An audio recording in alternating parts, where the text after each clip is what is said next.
Hello दोस्तों, UPSC Hindi के online study platform में मैं निशांत त्रिपाठी आप सभी का स्वागत करता हूं। दोस्तों, जैसा कि हम लोग जान रहे हैं कि यूपी पीसीएस 2022 को टारगेट करते हुए यूपीएससी हिंदी ने एक प्री टाइम बैच को लॉन्च किया है। ध्यान देंगे, प्री टाइम बैच को लॉन्च किया है।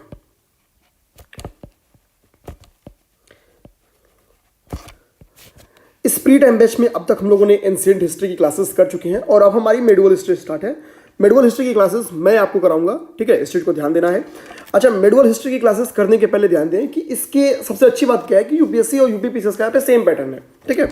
यहाँ से क्वेश्चन बेसिकली देखेंगे फैक्चुअली बनते हैं। यूपी पीसीएस में पूरी तरीके से क्वेश्चन ही फैक्चुअली बनते हैं, इस चीज को पहली बात ध्यान रखना है।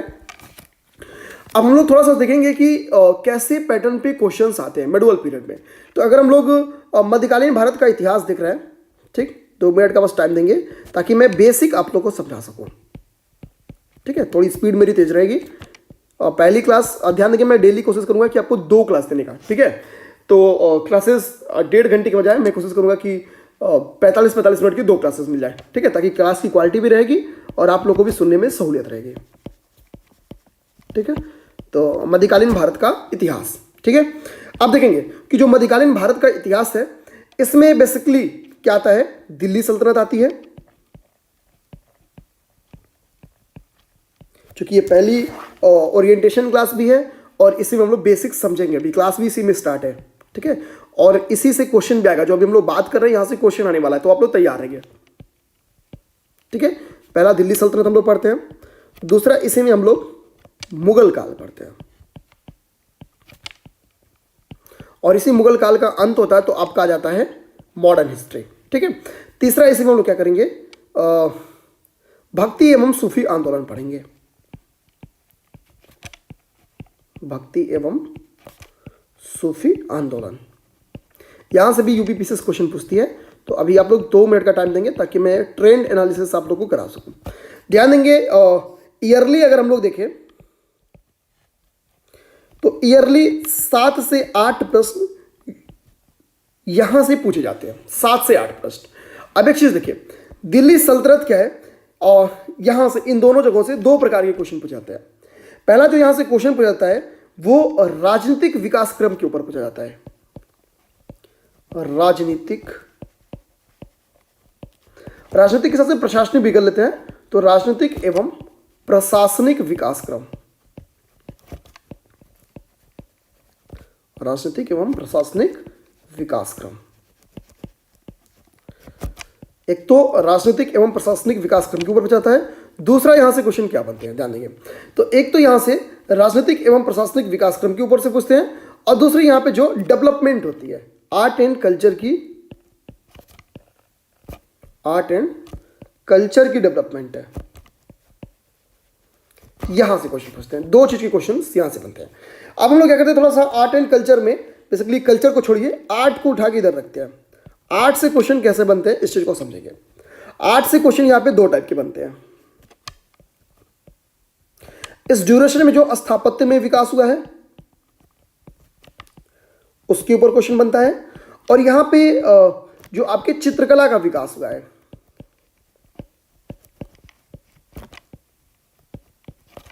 यहां से क्वेश्चन बनता है। क्योंकि दोस्तों ध्यान देंगे कि जो चित्रकला का आपका विकास रहा है इसको ये मेनली कब हुआ है,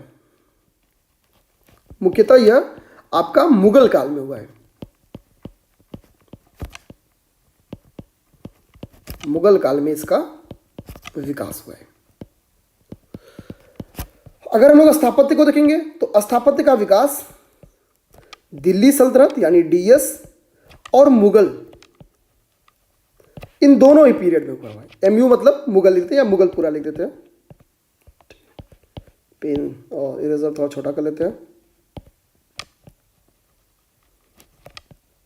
मुगल, ठीक है। इन दोनों टाइम पीरियड से आता है क्योंकि स्थापत्य का विकास भरपूर इन दोनों टाइम पीरियड में हुआ है, इस चीज को ध्यान देंगे। अच्छा, स्थापत्य से क्वेश्चन 2 प्रकार के आते हैं। यहां से प्रश्न 2 प्रकार के आते हैं।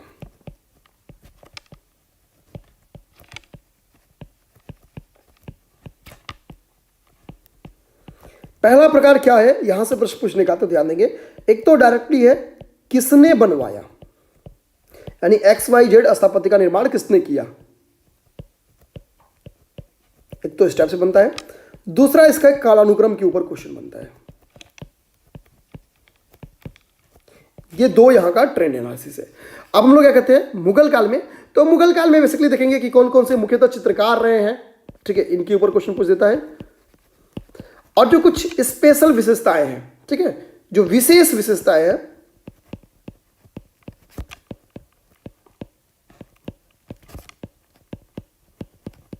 इन्हीं पे क्वेश्चन पूछ देता है।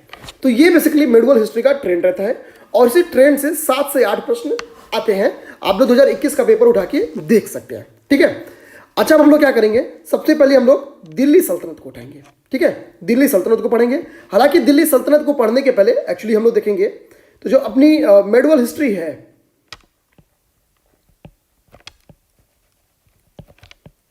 मेडुअल हिस्ट्री है, जो अपनी मेडुअल हिस्ट्री इस्लाम के उदय के साथ ही स्टार्ट हो जाती है। इस्लाम के उदय के साथ ही स्टार्ट हो जाती है। लेकिन ध्यान देंगे, क्योंकि इस्लाम के उदय के ऊपर उतने क्वेश्चन यूपीपीसीएस पूछती नहीं है। ध्यान देंगे, इस्लाम के उदय के ऊपर यूपीपीसीएस में क्वेश्चन बनता नहीं है। तो हम लोग क्या करेंगे कि इस्लाम के उदय को बहुत फोकस नहीं करेंगे। हाँ, इतना अपने दिमाग में रखेंगे कि देखिए, अब वैसे भी बीजेपी का जमाना है, तो यहाँ से क्वेश्चन तो नहीं बन के आना है। कुछ कुछ राजनीति डिसाइड करती कि क्वेश्चन बन कहाँ से सकता है। हालांकि हम लोग बेसिक तो जानते हैं कि इस्लाम के प्रवर्तक कौन थे। इस्लाम के प्रवर्तक थे पैगंबर, एक सेकेंड, कुछ गलत लिखा गया, पैगंबर मोहम्मद थे, ठीक है, पैगंबर मोहम्मद साहब लिख देते हैं। अच्छा, इनका जन्म पूछ लेता है पेपर में, एक आध बार पेपर में क्वेश्चन इनके जन्म के ऊपर आया है। तो इनका जो जन्म हुआ था, मैं यहाँ पे क्रॉस करके लिख देता हूँ, ठीक है, यहाँ पे इनका जन्म लिख देता हूँ।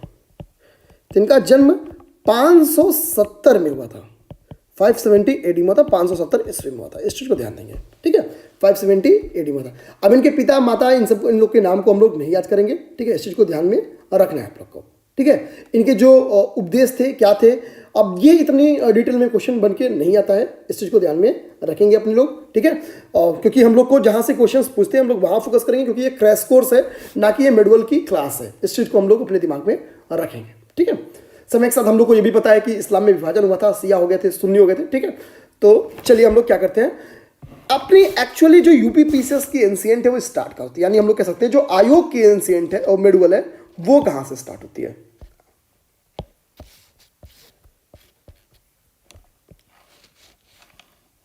ठीक है, आयोग की मेडुअल जो स्टार्ट होती है उसका पहला टॉपिक है कि अरबी आक्रमण। अरबी आक्रमण के साथ साथ क्या होती है, अपनी स्टार्ट होती है। इसमें हम लोग क्या करते हैं, दिल्ली सल्तनत के पहले दो इंपॉर्टेंट पर्सनालिटी है, जिनमें इसमें एक जो इंपॉर्टेंट पर्सनालिटी है उसका नाम है महमूद गजनवी। महमूद गजनवी। और दूसरा इंपॉर्टेंट पर्सनालिटी है यूपीपीसीएस के नजरिए से मोहम्मद घोरी। ठीक है, मोहम्मद घोरी।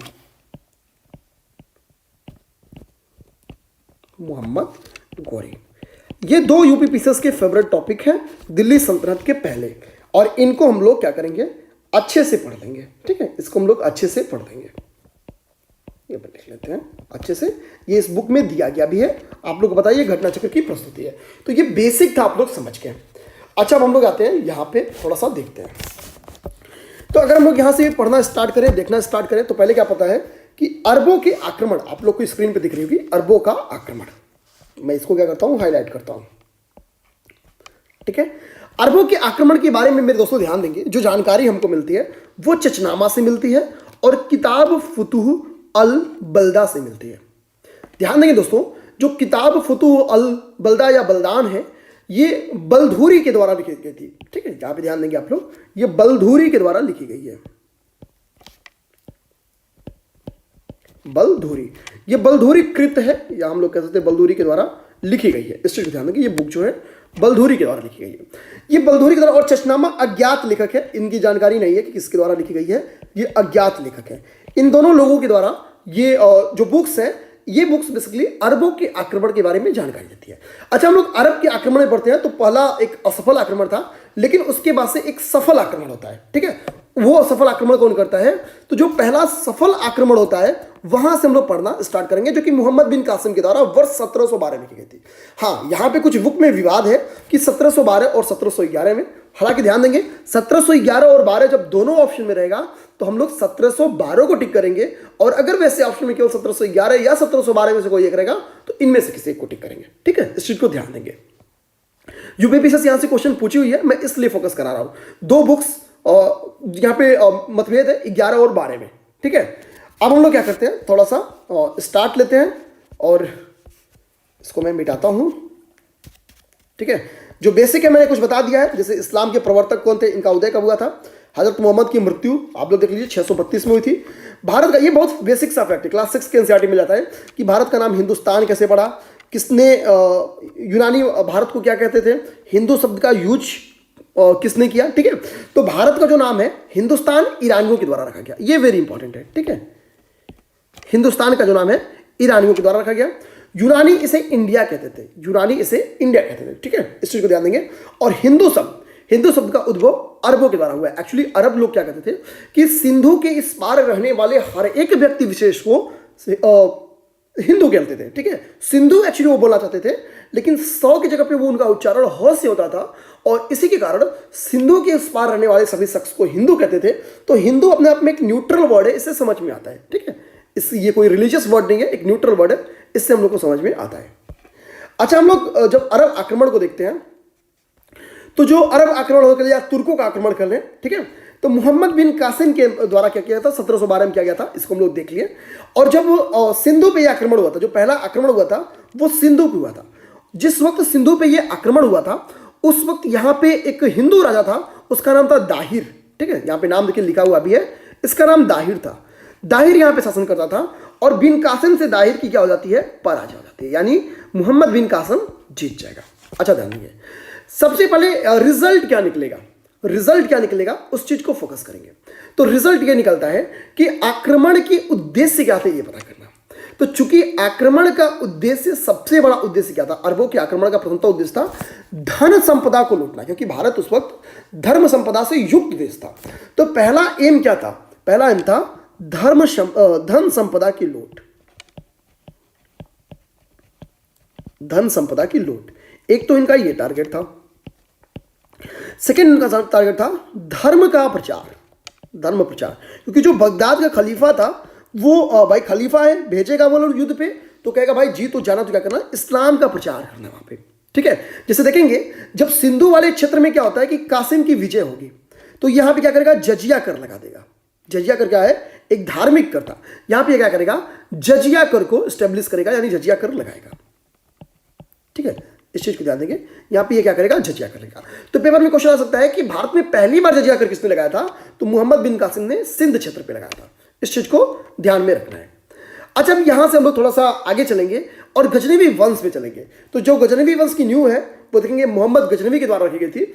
इसके पिता का नाम था सुबुक्तगीन और इसके बाबा का नाम था अल्पतगीन। इस चीज को ध्यान देना है।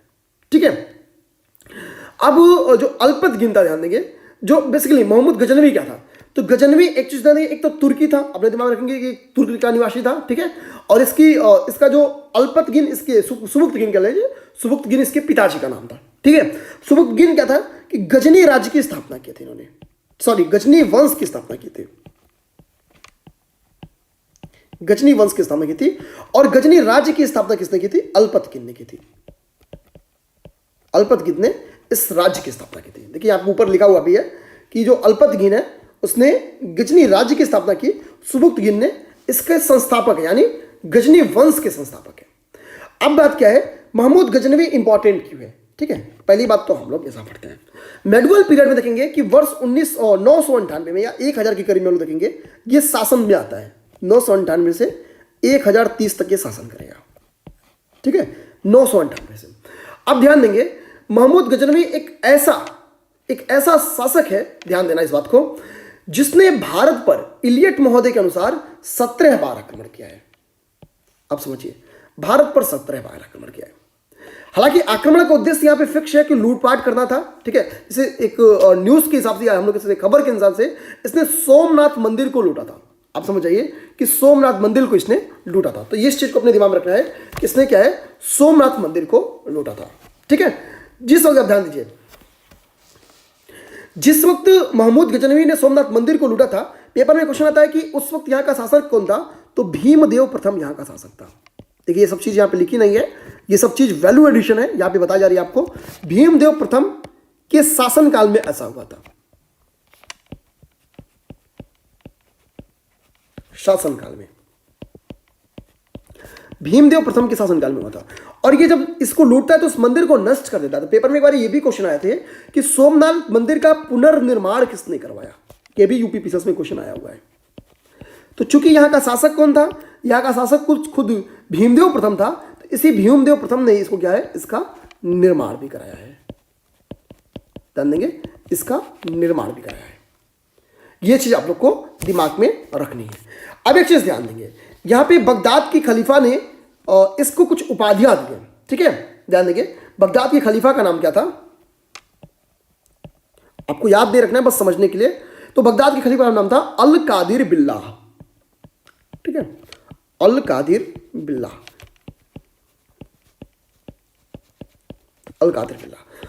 अल कादिर बिल्लाह इसको दो, ध्यान देंगे, दो उपाधियां देता है। एक उपाधि का नाम क्या है, ध्यान देंगे, तो यामीन उद दौला है। एक उपाधि का नाम है यामीन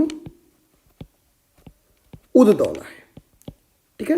मैं साफ साफ लिख रहा हूं ताकि ये पीडीएफ जब आपको दूं तो जो लोग नोट नहीं कर रहे हैं उनको भी बेनिफिट मिल सके, ठीक है। यामीन उद दौला का अर्थ क्या होता है, ध्यान देंगे, यामीन उद दौला का अर्थ होता है कि साम्राज्य की दक्षिणी भुजा। ध्यान देंगे, यामीन उद दौला का अर्थ होता है साम्राज्य की दक्षिणी भुजा, साम्राज्य की दक्षिणी भुजा, ठीक है। क्योंकि जो लड़ाइयां थी उसका एक उद्देश्य था इस्लाम धर्म का प्रचार भी करना, इस्लाम दक्षिणी भुजा इसका अर्थ था। और जो दूसरी इसकी उपाधि थी, ध्यान देंगे, जो दूसरी उपाधि थी, वो दूसरी उपाधि क्या थी, इसको हम देखते हैं। तो दूसरी उपाधि का नाम था अमीन उल मिल्लाह, अमीन उल मिल्लाह, ये दूसरी उपाधि थी। तो अमीन उल मिल्लाह का जो अर्थ था वो था धर्म का अंगरक्षक या धर्म अंगरक्षक, ठीक है। ये दो फैक्ट इसके बारे में इंपॉर्टेंट है, इस चीज को ध्यान देंगे। अच्छा, जो अब हम लोग थोड़ा सा, ठीक है, इस चीज को हम लोग समझ गए। अब हम लोग क्या करते हैं, थोड़ा सा और आगे बढ़ते हैं, ठीक है। थोड़ा सा हम लोग क्या करते हैं और आगे बढ़ते हैं। अब देखिए, चलिए यहाँ पे जो परिचय लिखा है उसको देख लेते हैं। तो यहाँ पे जो परिचय लिखा है बुक्स में उसको देखेंगे। तो कह रहा कि गजनी की स्थापना कब हुई, ठीक है, गजनी शासक का स्थापना 998 में हुआ, इसको हम लोग देखेंगे। हाँ, एक चीज ध्यान देंगे, यहाँ पे थोड़ा सा संस्कृत वर्ड यहाँ पे बहुत आपको सुनने को मिलेगा। एक्चुअली क्या है कि इसके साथ एक विद्वान था, उसका नाम है अल-बुरूनी। अल-बुरूनी संस्कृत का बेहतरीन विद्वान था और ये पहला ऐसा मुस्लिम है जिसने पुराणों का अध्ययन किया। चूंकि ये संस्कृत का बहुत अच्छा विद्वान था अल-बुरूनी, ठीक है। तो अल-बुरूनी जब संस्कृत का बहुत अच्छा विद्वान था तो इसने पुराणों का अध्ययन भी किया था। अल-बुरूनी की एक बुक का नाम है किताब उल हिंद, शायद आप लोगों ने सुना भी हो, किताब उल हिंद इसके एक बुक का नाम है। अब ध्यान दीजिए, तो जैसे अल-बुरूनी कई सारे फील्ड में माहिर था। जैसे अल-बुरूनी देखेंगे मैथमेटिक्स में, साइंस में, सब में अग्रणी था, ठीक है। खगोल शास्त्र का बहुत बेहतरीन जानकार था, ठीक है। तो ये एक विद्वान व्यक्ति था। तो जाहिर सी बात है जब इसने अपने साथ विद्वानों को रखा है तो ये खुद भी तो शिक्षित होगा भाई, शिक्षित ही शिक्षित को सम्मान देगा। तो इससे कहा जाता है ये शिक्षित एवं सुसभ्य था। एक बार पेपर में स्टेटमेंट बेस्ड क्वेश्चन आ गया है, इसलिए यहाँ पे लिखा हुआ है, ठीक है, अपने दिमाग में रखेंगे। देखिए, अब कई बार हम लोग स्टेटमेंट को ऐसे पहचाना था। आप सपोज आपको नहीं पता रहता कि महमूद गजनवी शिक्षित एवं सुसभ्य था, तो हम लोग कैसे अंदाज लगाते? क्योंकि सुसभ्य तो हम लोग एकदम नहीं मानते। क्यों नहीं मानते? इसलिए नहीं मानते कि इसने सोमनाथ मंदिर पे अटैक किया हुआ है। लेकिन ध्यान देंगे, अटैक एक रिलीजियस कारण था, ठीक है, और एक इकोनॉमिक रीजन था। लेकिन चूंकि इसने एजुकेशन को सपोर्ट किया है, शिक्षा को सपोर्ट किया है, शिक्षितों को सपोर्ट किया है, इसलिए इसको हम लोग खुद शिक्षित इसलिए मानेंगे क्योंकि हमेशा शिक्षा ही शिक्षा को सम्मान देगी। इस चीज को ध्यान देंगे। अब यहां पे कह रहा है कि इसने एक चांदी के सिक्के चलवाए थे जो कि संस्कृत मुद्रा लेख से थे। एक्चुअली ये कहना क्या चाह रहा है कि जो इसके चांदी के सिक्के थे उस पे जो लिखे गए थे, जो मुद्रा लेख थे, वो संस्कृत में लिखा गया था। इस चीज को जान देंगे, संस्कृत में लिखा गया था। अपने दिमाग में इस चीज को रखना है। महमूद गजनवी के कुछ इंपॉर्टेंट, जैसे यहाँ पे आप लोग दिख रहे होंगे, लिख रहा होगा कि 1026 में किसने क्या किया, सोमनाथ मंदिर पर अटैक किया था। ठीक है, हालांकि ध्यान देंगे 1026 के पहले 1026 के पहले इसने एक बार पहले 1012 में थानेश्वर पे आक्रमण किया था। थानेश्वर के बाद इसने मथुरा पे 1018 में आक्रमण किया, फिर सोमनाथ का आक्रमण है। ठीक है, चंदेलों पे भी इसने आक्रमण किया हुआ है। तो ये ध्यान देंगे, सबसे पहले इसने आक्रमण कल क्रम पहुंच दे तो थानेश्वर, मथुरा का आक्रमण, सोमनाथ का आक्रमण, ये चीज अपने दिमाग में रखना है। ठीक है, अच्छा अब हम लोग जो और भी इंपॉर्टेंट फैक्ट है यहाँ पे, ठीक है, कह रहा है कि इसका जो दरबारी इतिहासकार था वो उत्बी था। उत्बी की बुक का नाम यहाँ लिखा है किताबुल यामिनी या तारीख ए यामिनी। ये अपने दिमाग में बुक का नाम याद करेंगे, किताबुल यामिनी या तारीख है यामिनी। इस बुक का नाम आप लोग को याद करना है। देखिए जो चीजें समझाने लायक है वो समझा दी। अब बुक्स का नाम क्या, बुक को ही समझाया जा नहीं सकता है। ठीक है, तो इसको अपने दिमाग में रखना है, ये फैक्ट है, अपने दिमाग में इसको याद रखना है। इस चीज को ध्यान, ये वेरी इंपॉर्टेंट बुक है। जहां जहां समझाने का चांस रहेगा आप बिल्कुल देखिए, मैं वैल्यू एडिशन करके पढ़ा रहा हूं, यहाँ पे कई सारी चीजें ऐसी थी जो नहीं दी गई थी, फिर भी मैंने आपको वो चीज बताई है। क्योंकि ये एक शिक्षित था, कई सारे विद्वान इसके दरबार में रहते थे, जैसे अलबुरुनी, फिरदौसी, उत्बी, बौहाकी। ठीक है, ये सारे लोग इसके दरबार में रहते थे। ध्यान देंगे,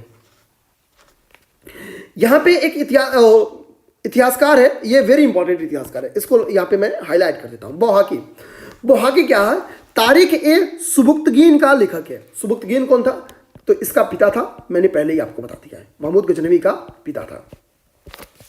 बैहाकी के बारे में एक इंपॉर्टेंट उल्लेख क्या है, एक इतिहासकार हुए हैं, ध्यान देंगे, उनका नाम है लेनपुल। लेनपुल, इतिहासकार लेनपुल ने इनके बारे में एक कथन दिया है। इन्हें पूर्वी पेप्स की उपाधि दी है। ध्यान देंगे, बैहाकी को इन्होंने पूर्वी पेप्स की उपाधि दी है, पूर्वी पेप्स की उपाधि दी है। ठीक है, थोड़ा फैक्चुअली लग रहा होगा, लेकिन मैं कोशिश कर रहा हूं कि चीजें आपको बेहतरीन समझाया जाए। ठीक है, इसके दरबार में तूसी एवं उनसुरी थे जो कि खुरासानी विद्वान थे। ये भी एक इंपॉर्टेंट है, पेपर में क्वेश्चन आया हुआ है। ठीक, अपने दिमाग में रखेंगे। अच्छा, अब यहां पे हम लोगों ने बेसिकली महमूद गजनवी के बारे में समझ लिया। इसके साथ एक इंपॉर्टेंट जो शख्स आया था अलबुरुनी, जो कि खीवा देश का निवासी था, जो कि वर्तमान खीवा, पहले इसकी जो नाम था वो ख्वारिज में था। यहाँ पे देखिए इसके बारे में चर्चा किया गया है। ठीक है, स्क्रीन पे देखिए, मैं इसके बारे में बोल रहा हूं, आप लोग सुनिएगा। ये बहुत ही विद्वान था, साइंस, मैथमेटिक्स, सारी चीजों का, यहां तक कि यहां तक आप समझिए कि ये चिकित्सा विज्ञान तक का ज्ञान रखता था। यानी अपने आप में ये पूरा विद्वान था, पूरा ज्ञान का भंडार था। साइंस में, मैथमेटिक्स में, साइंस के सारे स्ट्रीम में, चाहे ज्योग्राफी हो, चाहे लॉजिकल साइंस हो, चाहे चिकित्सा साइंस हो, सारे में ये प्रवीण था। यहां तक कि धर्म में भी ये, और धर्मशास्त्र का भी ये ज्ञाता रहा है। तो ये इतना हम लोग कह सकते हैं कि विद्वान व्यक्ति था। और इसकी नजर जब पड़ती है गजनवी पे, यानी गजनवी की नजर जब पड़ती है इस पे, तो गजनवी चूंकि अपने दरबार में शिक्षितों को रखना चाहता था, शिक्षितों का सम्मान करता था, तो इसको लगा गजनवी को, इसको मैं लेके चलता हूं अपने यहां। इसकी एक अच्छी खूबी क्या थी, ये संस्कृत को भी बहुत अच्छे से जानता था। तो जब ये यहां पे आया तो इसने पुराणों की स्टडी की। भारत में इसलिए कहा जाता है कि पुराणों का अध्ययन करने वाला ये पहला मुसलमान है। पेपर में क्वेश्चन आएगा, अपने दिमाग में रखेंगे, क्योंकि पहला संस्कृत जानने वाला मुसलमान भी है ये। तो जो जानेगा वही पढ़ेगा, जो पढ़ेगा नहीं वो कैसे जानेगा। ठीक है, तो तहकीक ए हिंद इसकी एक वेरी इंपॉर्टेंट बुक है, जो कि अरबी लैंग्वेज में लिखी गई है। ठीक है, ये कुछ इसके बारे में जानकारी थी, इस चीज को अपने दिमाग में रखना है। यहाँ पे एक इंपॉर्टेंट फैक्ट जो यहाँ पे नहीं लिखा गया, मैं वो बता दूं आपको कि अलबरूनी को अबूरे हान भी कहा जाता था। ठीक है, मैं यहाँ पे लिख देता हूं। इसका एक और नाम था, पेपर में क्वेश्चन आ सकता है, और इसका जो दूसरा नाम था वो था अबूरे हान, इसका एक नाम था। ठीक है, तो ये भी आपके लिए इंपॉर्टेंट है, याद कर लेंगे। ठीक है, मैं जो वैल्यू एडिशन किया जा सकता है वो चीज मैं समझा रहा हूं आपको। अच्छा, ध्यान देंगे, अब जब महमूद गजनवी की बारी खत्म हो जाती है, अब यहां से समय आएगा किसका, मोहम्मद गोरी का टाइम आएगा। इस चीज को ध्यान देंगे, मोहम्मद गोरी का टाइम आएगा। एक लंबा शासन बीत जाता है, हम लोग उस टाइम ड्यूरेशन के बीच में नहीं पढ़ेंगे। इसके बाद से हम लोग थोड़ा सा मोहम्मद गोरी के बारे में जानने की कोशिश करेंगे। ठीक है, हमारा अगला जो काम है वो मोहम्मद गोरी को जानना है। ठीक है, अच्छा, हम लोग जब मोहम्मद गोरी को देखेंगे तो मोहम्मद गोरी का जो टाइम पीरियड है वो 1175 से 1206, मैं यहां पे लिख देता हूं 1206 में इसकी मृत्यु हो जाती है। 1175 से 1206। अब बोलोगे कि ये सब क्यों लिखवा रहे हो? ये सब मैं इसलिए लिखवा रहा हूं ताकि जो स्थापत्य का कालानुक्रम पूछेगा ना तो आप लोग फंसेंगे नहीं। सपोज कि गजनवी के द्वारा कोई स्थापत्य का निर्माण किया रहा था और मोहम्मद गोरी के द्वारा किसी स्थापत्य का निर्माण किया रहा था और पूछ देता तो आप लोग उसको अरेंज कैसे करते? दिमाग में ये रखिए कि भैया ये तो मोहम्मद गोरी ने बनाया था, ये मोहम्मद गजनवी ने बनाया था, तो अरेंज करना आसान रहेगा। इस चीज को ध्यान देंगे। अब हम लोग थोड़ा सा मोहम्मद गोरी का परिचय देखने की कोशिश करते हैं। ठीक है, मोहम्मद गोरी देखेंगे जो पहला आक्रमण किया था वो करमाथियों के विरुद्ध किया था। ध्यान देंगे यहां पे लिखा हुआ है करमाथियों के विरुद्ध किया था। वर्ष 1175 में इसने पहला आक्रमण मुल्तान पर किया था। करमाथी क्या थे? तो करमाथी सिया मुसलमान थे। ध्यान देंगे करमाथी सिया मुसलमान थे। ये पेपर में क्वेश्चन बन के आप आ सकता है। ठीक है, ये वैल्यू एडिशन यहां पे किया गया है, आप लोग ध्यान से देखेंगे। ठीक है, अब ध्यान देंगे इसके बाद से इसकी नजर क्या आ जाएगी? गुजरात पे आक्रमण करेगा 1178 में। यहाँ पे वेरी इंपॉर्टेंट एक स्टोरी है, हम लोग थोड़ी सी स्टोरी को सुनते हैं। स्टोरी दिमाग में रहेगी तो हम लोग को चीजें याद रहेगा। एक्चुअली यहाँ पे देखेंगे लिखा हुआ है भीम द्वितीय एवं मूलराज द्वितीय या मूलराज द्वितीय। ठीक है, ये दोनों नाम एक नहीं मेरे दोस्तों, इस चीज को ध्यान देना है। गुजरात पे एक्चुअली जिसका शासन था उसका नाम था मूलराज द्वितीय, जिस ड्यूरेशन में गुजरात पे आक्रमण हुआ था। भीम द्वितीय उस वक्त मूलराज द्वितीय का सेनापति हुआ करता था। तो जब मोहम्मद गोरी ने यहां पे आक्रमण किया तो भीम द्वितीय वास्तव में इसके पास भीम जैसा बल था। फॉर एग्जाम्पल आप समझिएगा कि इतिहास का एक ऐसा शासक है जिसने भारत के एक वीर योद्धा को हराया हुआ है, पृथ्वीराज चौहान को। ठीक है, इस चीज को ध्यान देंगे, चौहान तक को इसने हराया हुआ है। तो भीम द्वितीय पे जब आक्रमण करता है गोरी, तो गोरी को इसने हरा देता है। ठीक है, आबू पर्वत के निकट ये युद्ध हुआ था जिसमें गोरी की पराजय हुई थी। आप समझिएगा ये कितना बलशाली रहा होगा, गोरी की क्या हिम्मत जीतने की, समझे? जो गोरी पृथ्वीराज चौहान से हारता है आगे चल के, उस पृथ्वीराज चौहान को भी उस भीम द्वितीय ने हराया था। हालांकि बाद में भीम द्वितीय मूलराज की हत्या करके खुद शासक बन जाते हैं, वो एक अलग की बात पड़ती है, हम लोग बहुत अंदर अभी नहीं जाएंगे। तो ये स्टोरी है, इस चीज को ध्यान देंगे। ठीक है, भीम द्वितीय के बारे में वेरी इंपॉर्टेंट स्टोरी है। अच्छा, मोहम्मद गोरी के बारे में अगर हम लोग इंपॉर्टेंट फैक्ट देखेंगे तो ये गोर प्रांत का शासक था और ये जिस वंश से संबंध रखता था उस वंश का नाम था संसबनी वंश। ठीक है, मैं यहां पे लिख देता हूं। ठीक है, फैक्ट इंपॉर्टेंट फैक्ट है कि और जो मोहम्मद गोरी है उसका संबंध किस वंश से था? इसका संबंध था संसबनी वंश से। संसबनी वंश से संबंधित था। कि पीडीएफ आप लोग को दे दिया जाएगा। ठीक है, आप लोग परेशान नहीं होंगे। संसबनी वंश से संबंधित था। मोहम्मद गोरी के बारे में ये फैक्ट है, अपने दिमाग में रखेंगे ये फैक्ट मोहम्मद गोरी के बारे में। तो इस तरह से हम लोगों ने देख लिया कि 1175 में मोहम्मद गोरी ने क्या किया था कि मोहम्मद गोरी का पहला आक्रमण मुल्तानों पे हुआ था। ठीक है, मुल्तान के जो करमाथी जाति के मुसलमान थे, जो कि एक सिया मुसलमान थे, उनके ऊपर हुआ था। उसके बाद से 1178 में गोरी गुजरात की तरफ जाता है। गुजरात की तरफ यहाँ पे भीम द्वितीय से उसका सामना होता है। भीम द्वितीय से जब इसका सामना होता है तो वहां पे इसको पराजय मिलती है। हालांकि अब इसके बाद से इसकी अगली झुकावट कहां हो जाएगी? तो ये अगला, हालांकि बीच में पंजाब में भी लड़ाई करता है गोरी और पंजाब में विजय प्राप्त कर लेता है। हालांकि पंजाब की विजय गोरी की चूंकि इतनी इंपॉर्टेंट विजय रही नहीं है, क्योंकि गोरी तुरंत कुछ समय ही के ही पश्चात, लगभग 10 वर्ष के पश्चात एक इंपॉर्टेंट लड़ाई लड़ता है और इस इंपॉर्टेंट लड़ाई का नाम था तराइन का युद्ध। पूरी गोरी में सबसे ज्यादा इंपॉर्टेंट यही तराइन का युद्ध है। ये तराइन के युद्ध के बारे में खबर मिलती है। 1191 ईस्वी में यह तराइन का प्रथम युद्ध होता है जिसमें पृथ्वीराज चौहान दूसरे पक्ष होते हैं।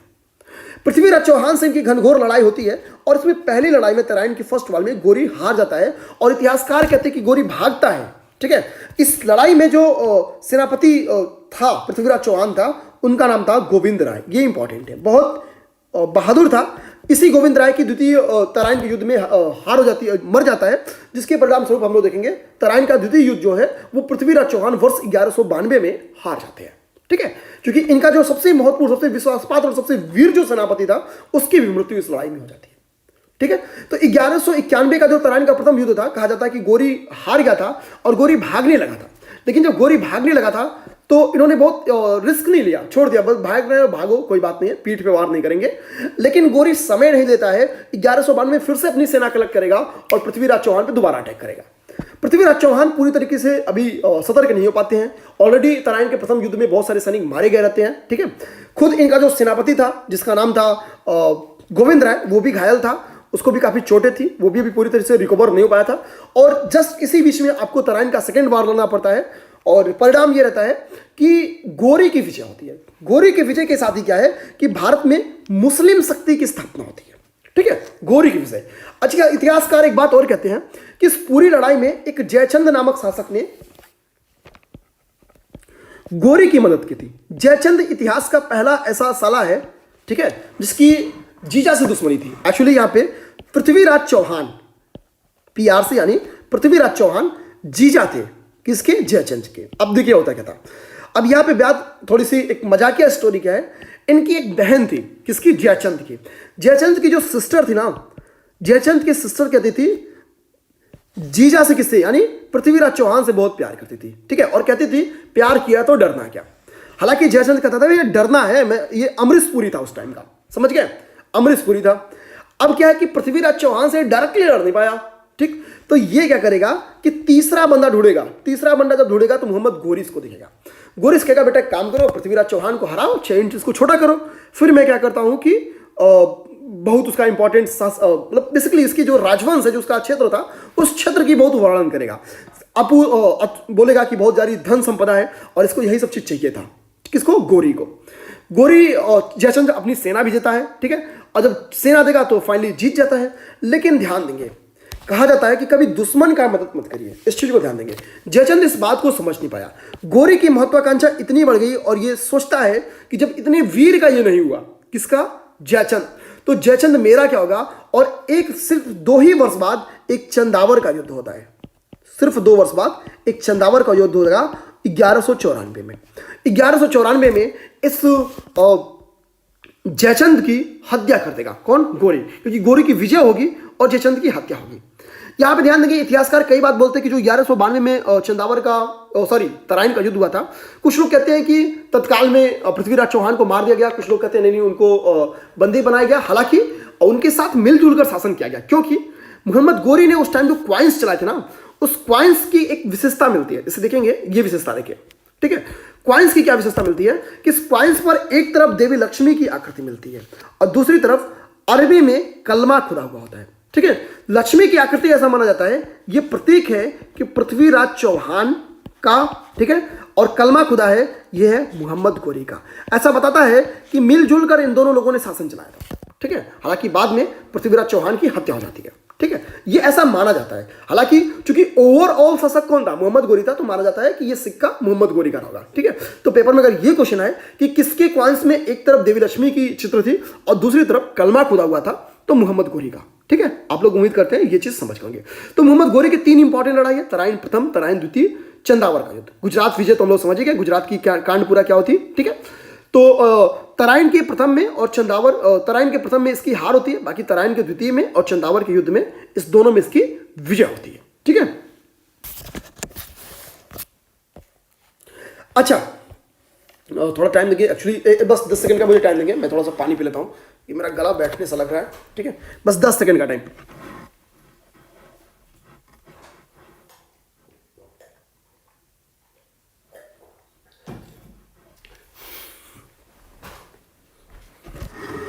एक्चुअली होता क्या ना कि अब 1 वे हो जाता है। 1 वे होने में क्या है कि मतलब पूरी ताकत लगानी पड़ती है। आप समझिए कि सामने आप लोग होते नहीं है तो काफी मेहनत करना पड़ता है। ठीक है, अब हम लोग देखते हैं।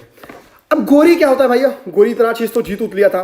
गोरी उसके पास से क्या होता है, इसका एक गुलाम था, उसके गुलाम का नाम मिलता है, ध्यान देंगे, गोरी का एक गुलाम था, उसका नाम है कुतुबुद्दीन। ठीक है, कुतुबुद्दीन। ये कुतुबुद्दीन जो है,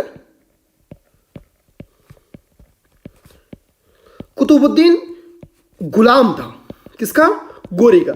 ये क्या करेगा, अपने गुलाम अर्थात दास को क्या करेगा, पूरी राजपाट देगा और अपने कहां चला जाएगा, अपने वहां चला गया जहां से वो आया है, गजनी। ठीक है, गजनी वही अल्पतगीन सुबुक्तगीन वाली गजनी। ठीक है, वहां पे चला जाएगा। अब यहां पे पूरी बागडोर किसके हाथ में आ गई? यहां से पूरी बागडोर आ गई कुतुबुद्दीन, यानी कुतुबुद्दीन ऐबक के हाथ में आ गई। ठीक है, 1206 में क्या होता है, 1206 में मोहम्मद गोरी की मृत्यु भी हो जाती है। 1206 में मोहम्मद गोरी की मृत्यु हो जाती है। ये पेपर में आपके आएगा नहीं। अब यहां से क्या है, जब कुतुबुद्दीन ऐबक शासन करेगा तो वहीं से दिल्ली सल्तनत की नींव पड़ेगी। ठीक है, तो कुतुबुद्दीन का शासन में आना दिल्ली सल्तनत की नींव पड़ जाती है। अब हम लोग थोड़ा सा कुछ इंपॉर्टेंट यहां पे फैक्ट्स दिए गए हैं, ये फैक्ट्स आप लोग देख लेंगे। ठीक है, जैसे आप लिखा कि फिरदौसी शाहनामा का लिखा था, वेरी इंपॉर्टेंट बुक है, इस चीज को ध्यान देंगे। फिरदौसी गजनबी के टाइम पीरियड की बुक है। ठीक है, अब अल्पतगीन, इसके बारे में मैंने बता ही दिया है कि ये गजनी वंश का संस्थापक था, इसके बारे में मैंने पहले ही चर्चा कर दिया है। भीमदेव प्रथम, इसने ही इसी सोमनाथ मंदिर का पुनर्निर्माण करवाया था, इसके बारे में भी मैंने चर्चा कर दिया है। फरिश्ता के बारे में मैंने चर्चा नहीं किया है, तारिक ए फरिश्ता का ये लेखक था, ध्यान देंगे, तारिक ए फरिश्ता का ये लेखक था, इसके बारे में मैंने चर्चा नहीं किया था। अच्छा, यहाँ पे मैंने पहले ही देखिए मोहम्मद गोरी का एक बहुत ही खास था कुतुबुद्दीन ऐबक, इसका एक्चुअली दास था, ठीक है, और इसने इसको अक्ता प्रदान किया गया था। तो क्वेश्चन ये बन सकता है कि गोरी ने प्रथम अक्ता किसे प्रदान किया, ध्यान देंगे, तो मोहम्मद गोरी ने प्रथम अक्ता जो है वो ऐबक को प्रदान किया था, ठीक है। तो पेपर में क्वेश्चन है कि इक्ता प्रथा किसने स्टार्ट की थी, अगर ऑप्शन में मोहम्मद गोरी हो तो आप लोग गोरी को मारेंगे, कुतुबुद्दीन ऐबक को नहीं, क्योंकि कुतुबुद्दीन ऐबक खुद ही इक्तेदार था, आप समझिए ना, खुद ही इक्तेदार था, क्योंकि पहला अक्ता इसी को मिला हुआ है, ध्यान देंगे। तो इस चीज को अपने दिमाग में रखना है कि अगर मोहम्मद गोरी और कुतुबुद्दीन ऐबक दोनों ऑप्शन में रहेगा, किसने इक्ता को प्रारंभ किया, तो आप लोग मोहम्मद गोरी को टिक मारेंगे, ठीक है, क्योंकि खुद जो कुतुबुद्दीन ऐबक है वो इक्तेदार रहा है मोहम्मद गोरी का, ठीक है। तो ये कुछ इंपॉर्टेंट फैक्ट है। अब ध्यान देंगे कि जैसे ही कुतुबुद्दीन ऐबक को शासन मिलता है, किसका, विजित क्षेत्रों का, जो भारत में विजित क्षेत्र हैं उनका, यहीं से गुलाम वंश की नींव पड़ती है। क्योंकि क्यों गुलाम वंश की नींव पड़ती है, क्योंकि गुलाम था कुतुबुद्दीन ऐबक, ठीक है, गुलाम था कुतुबुद्दीन ऐबक, तो गुलाम वंश की नींव पड़ जाती है। अब ध्यान देंगे, यहां से हम लोग क्या करेंगे, थोड़ा सा सल्तनत काल की स्टार्ट होगी, तो हम लोग सल्तनत काल देखेंगे। तो सल्तनत काल का हम लोग पहला 5 इंपॉर्टेंट वंश में से पहले वंश की शुरुआत होती है गुलाम वंश। गुलाम वंश की यहां से नींव पड़ जाएगी, ठीक है। गोरी की मृत्यु 1206 में हो जाती है। अब जब कुतुबुद्दीन ऐबक आएगा तो ये क्या करेगा कि राजधानी को क्या करेगा, राजधानी को लाहौर शिफ्ट करेगा। पहली बात ये ध्यान देंगे, राजधानी को क्या करेगा, लाहौर शिफ्ट करेगा, ठीक है। यहां पे साथ लिखा भी हो कहीं, यहाँ पे बेसिक सा फैक्ट क्या लिख रहा है, कह रहा है कि जो गुलाम वंश है, एक्चुअली देखेंगे ऐसा नहीं कि इस पूरे वंश में सभी गुलाम ही थे, ठीक है, इस चीज को ध्यान देंगे। तो यहाँ पे बोला कि ये सभी अलग अलग वंश के संबंधित थे, स्वतंत्र माता पिता के द्वारा इनकी जन्म हुई थी, ठीक, और इसी के लिए इनको बेसिकली कहता है कि गुलाम वंश कहने से बेहतर है कि प्रारंभिक तुर्क सुल्तान कहिए या ममलूक सुल्तान कहिए, ठीक है। ये पेपर में क्वेश्चन आएगा नहीं, पर अगर पेपर में आ जाए कि ममलूक सुल्तान का संबंध किस वंश से है, तो गुलाम वंश से, अपने दिमाग में इसको रखना है, ठीक है। अच्छा, यहां पे थोड़ा सा इंपॉर्टेंट फैक्ट लिखा है दिल्ली के बारे में, ठीक है। मैंने यहां पे दिल्ली के बारे में इंपॉर्टेंट फैक्ट लिखा हुआ है, ये आप लोग याद कर लेंगे। मैं बता रहा हूं मैंने लिखा क्या है।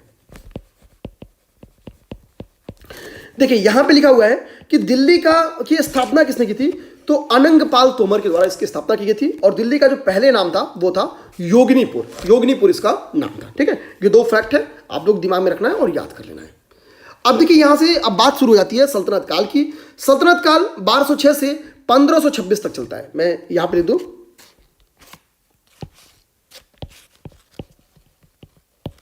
ठीक है। सल्तनत काल का जो टाइम पीरियड है वो कब से कब तक है, 1206 से 1526 तक का टाइम पीरियड है, ठीक है। इस पीरियड में 5 इंपॉर्टेंट वंशों का सामना होता है, 5 इंपॉर्टेंट राजवंश आते हैं, ठीक है। उनमें पहला राजवंश है गुलाम वंश, और जिसका संस्थापक कौन होगा, कुतुबुद्दीन ऐबक इसका संस्थापक होगा।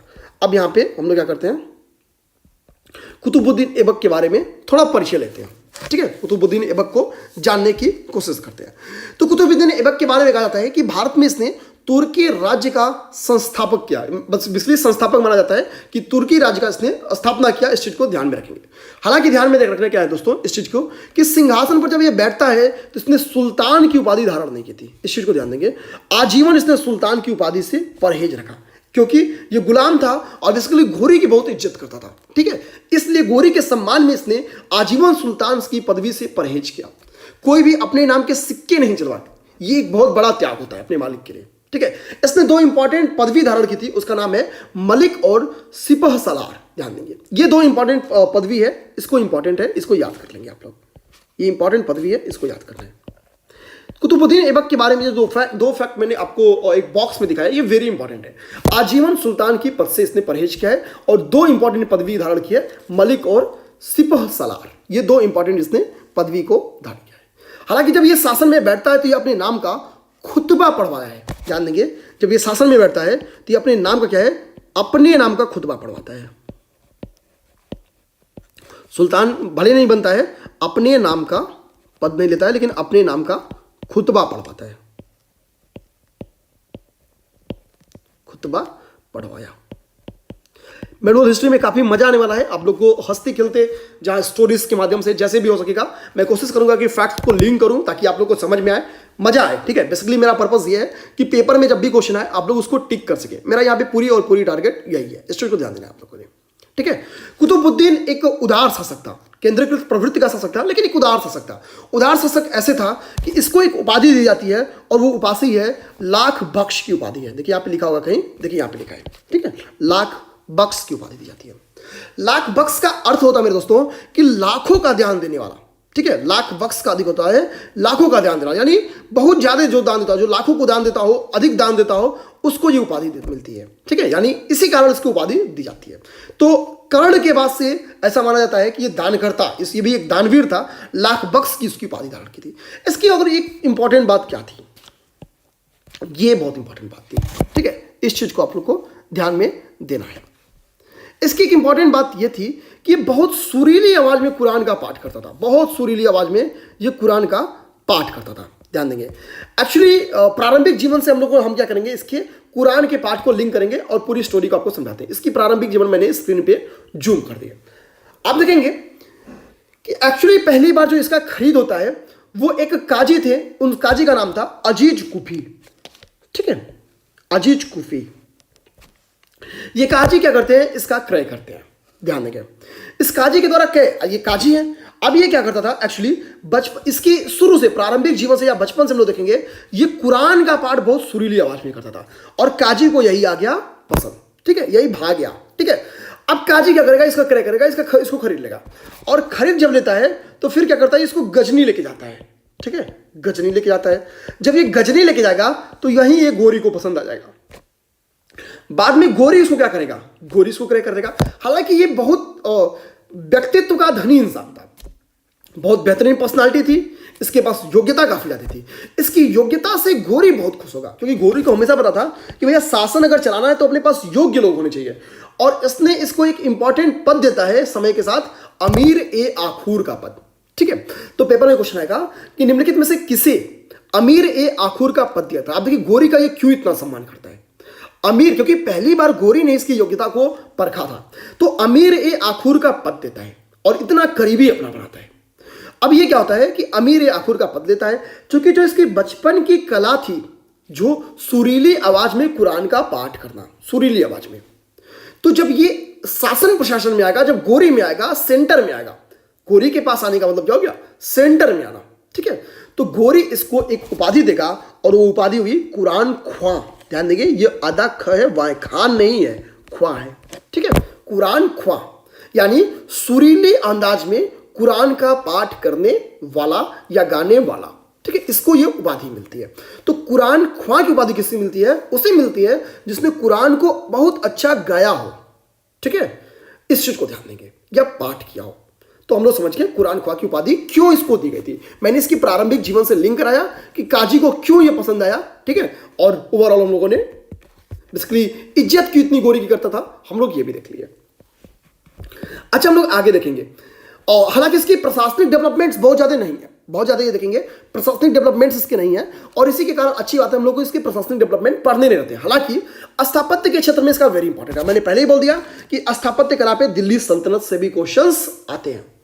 और इतिहास में पहली स्थापत्य जो वेरी इंपॉर्टेंट स्थापत्य है, कुव्वत उल इस्लाम, जो मिडवल पीरियड की स्थापत्य है, ध्यान देंगे, कुव्वत उल इस्लाम। ऐबक ने इस मस्जिद का निर्माण कराया। कुव्वत इस्लाम एक मस्जिद है और 2.5 दिन का जो झोपड़ा है ना दोस्तों, ये भी एक मस्जिद है। इन दोनों मस्जिदों का निर्माण कराता है। कुव्वत इस्लाम का निर्माण दिल्ली में करवाता है और 2.5 दिन के झोपड़े का निर्माण अजमेर में करवाएगा। इस चीज को ध्यान देंगे। अब यहाँ पे ये दोनों इंपॉर्टेंट, मैंने क्यों इसको दोनों एक कलर से किया, आइए मैं इसको बताता हूं। देखिए ये दोनों हैं, बेसिकली मैंने कुव्वत उल इस्लाम KUI लिख दिया इसको। ठीक है, मैं यहाँ पे लिख भी देता हूं ताकि आपको जब नोट्स मिले तो समस्या ना हो। कुव्वत उल इस्लाम QUI अर्थात कुव्वत उल इस्लाम मस्जिद के बारे में एक न्यूज मिलती है। खबर क्या मिलती है कि हिंदू चबूतरे के ऊपर इस मस्जिद का निर्माण किया गया है। कुल 27 हिंदू प्लस जैन मंदिरों को तोड़कर इसका निर्माण किया गया है। ध्यान देंगे, इसमें बौद्ध मंदिर का निर्माण नहीं है, इस चीज को ध्यान देना है। मैंने इसी के लिए हिंदू और जैन स्पष्ट लिख दिया, पेपर में अगर क्वेश्चन यहां से आता है तो आप लोग तैयार रहेंगे, क्योंकि मंदिर मस्जिद बहुत हो रहा है, ठीक है, और ये होता रहता है। भारतीय राजनीति की या यूपी की राजनीति की बहुत खूबी है ये, तो यहां से क्वेश्चन आ सकती है। तो कुव्वत इस्लाम ध्यान देंगे, कुल 27 मंदिरों को तोड़ के निर्माण की गई है। और यहाँ पे 2.5 दिन का झोपड़ा ध्यान देंगे दोस्तों, यहाँ पे 2.5 दिन के झोपड़े को मैं लिख देता हूँ, ए से लिख देता हूँ 2.5, ठीक है, दिन से लेता हूँ डी, और जे से लिख देता हूँ झोपड़ा, एडीजे, ठीक है, एडिशनल डिस्ट्रिक्ट जज, एडीजे, 2.5 दिन का झोपड़ा। 2.5 दिन के झोपड़े का जो निर्माण किया गया था, ये एक संस्कृत विद्यालय, आप सोचिए, एक इंस्टीट्यूट को तोड़ दिया गया था, एक संस्कृत विद्यालय था, इस विद्यालय को इसने तोड़ दिया, और इस विद्यालय के ऊपर एडीजे अर्थात 2.5 दिन का झोपड़ा का निर्माण करवाता है। ये एक बेसिकली मस्जिद था, ठीक है। अब ये 2.5 दिन जो संस्कृत विद्यालय था, इस न्यूज मिलती है कि एक चौहान सम्राट थे, उनका नाम था विग्रहराज, यहां पे लिख दो विग्रहराज। इसी विग्रहराज के द्वारा इस संस्कृत विद्यालय का निर्माण कराया गया था, विग्रहराज, या इन्हीं का नाम एक और मिलता है विशल देव भी मिलता है, या मैं लिख देता हूं यहां पे विशल देव। देखिए जो इंपॉर्टेंट फैक्ट्स हैं, एडिशनल है, मैं उनको बताते चल रहा हूं, समझाते चल रहा हूं। बड़ी बात है कि मैं फैक्ट्स को ही कोशिश कर रहा हूं कि बहुत लिंक कराऊं, ठीक है। अब इसकी एक इंपॉर्टेंट और है, उसका निर्माण देख लेते हैं, और वो है कुतुब मीनार, ठीक है, कुतुब मीनार। ये ऑर्डर में लिखा भी गया है, इस चीज को भी ध्यान देंगे, ठीक है। कुतुब मीनार, कुतुब मीनार का जो निर्माण किया था, एक्चुअली किसी एक मुद्दे पे जो बख्तियार काकी थे, ये गुस्से से जा रहे थे, स्टोरी में हम नहीं जाएंगे, तो उनको मनाता है और उन्हीं के नाम पे कुतुब मीनार का नाम रखता है, ठीक है। इसका नाम कुतुब मीनार रखता है, ये जो स्थापत्य था ख्वाजा कुतुबुद्दीन बख्तियार काकी की याद में इसको बनाया गया है, इस चीज को ध्यान देंगे। तो पेपर में क्वेश्चन आ जाए कुतुब मीनार का निर्माण किसकी याद में कराया गया है, तो ख्वाजा कुतुबुद्दीन बख्तियार काकी की याद में किया गया है। हालांकि चूंकि 1210 में ही अचानक इसकी मौत हो जाती है, 1210 में। एक्चुअली ये पोलो का बड़ा शौकीन खिलाड़ी था, ठीक है, पोलो अर्थात जो चौगान है, पोलो को ही हम लोग चौगान कहते हैं, उस ड्यूरेशन में पोलो को ही चौगान कहा जाता था। ये घोड़ों के द्वारा या घोड़ों से खेला जाने वाला, घोड़ों के ऊपर बैठ के खेला जाने वाला एक खेल है। इसी से गिर गया और उसकी मृत्यु हो जाती है, ठीक है। और जब मर जाएगा तो इसको लाहौर में क्या किया जाएगा, दफना दिया जाएगा, ठीक है। आप बोलोगे लाहौर में क्यों दफना दिया गया, तो शायद मैंने ऊपर बता दिया होगा कि लाहौर में इसकी राजधानी थी। ध्यान दीजिए, मैंने यहाँ पे ये बताया था कि इसने लाहौर को ही क्या बनाया था, राजधानी बनाई थी, और यहीं इसकी राजधानी में इसको क्या किया जाएगा, दफनाया जाएगा।